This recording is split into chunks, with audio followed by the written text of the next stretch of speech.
Chapter 42 begins a new section in the story, where the action initially shifts from Egypt back to Canaan, where Jacob, Israel, and his 11 sons are living and are trying to live through a famine. Israel still under the sad assumption that his favorite son had been killed years ago, and completely unaware of Joseph's now exalted status in Egypt, notices that while there is no food in Canaan, there is food in Egypt. Israel, probably worried after the apparent death of Joseph, keeps Benjamin, the other son of Rachel, and still a young lad.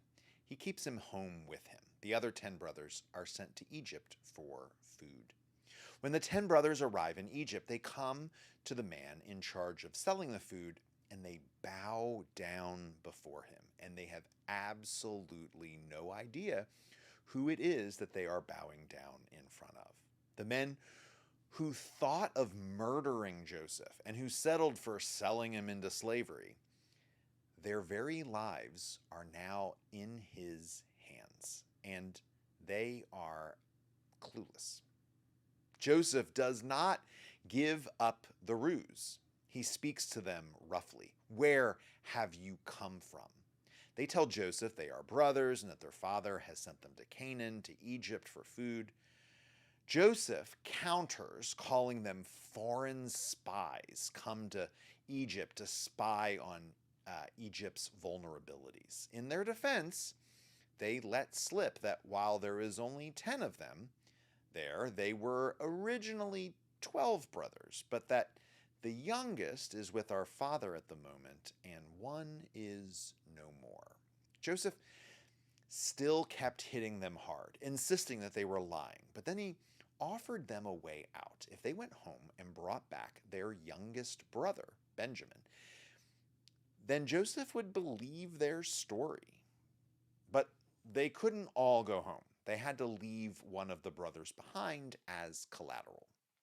So Simon is jailed, and the 9 remaining brothers turned around to go back to Canaan to tell the bad news to Dad. However, the narrator of the story tips a hand to us readers that the brothers are not privy to.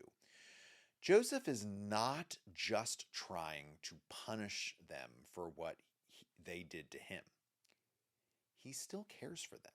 For when he sends them back with provisions for their journey and sacks of grain for the people of Canaan, and when they open up those bags of grain, they also find the money that they had paid Joseph for the food. Joseph wouldn't take their money. The brothers are dumbfounded and they have no idea what's going on. They can't even imagine a scenario where their money would not be accepted for the food.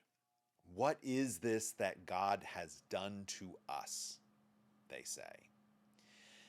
So they give their dad the play-by-play. They break the news that Simon is in chains and that Benjamin has to come to Egypt to clear the air. And then they all open their bags of grain and they all find the money that their father sent them with to begin with.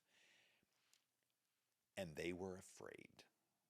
Jacob, their father, said to them, I'm the one you've bereaved of children. Joseph is no more, and Simon is no more, and you will take Benjamin. It's all happened to me.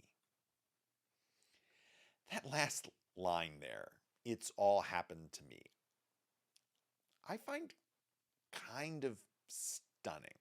On its face, it's not about what happened to Joseph or what's currently happening to Simon or what's about to happen to Benjamin. It's all about Jacob, Israel. Isn't that a weird thing for his father to say? It sounds so narcissistic. People are suffering around him, and all Jacob can see is his own suffering. It's kind of weird. Reuben tells his father that he will absolutely bring Benjamin back to his father, and if he doesn't, he will voluntarily kill 2 of his own sons. Can you imagine being one of Reuben's sons at that very moment? Like, wait, what? What did Dad just say? And would not the loss of two grandsons be a weight too much for Jacob, Israel to bear? Chapter 42 then ends with, "My son is not to go down with you, because his brother is dead and he alone remains. If harm comes to him on the journey you're going on, you'll send my gray hair down to Sheol with sadness." So at the end of this chapter, Jacob, Israel, is incredibly grieved.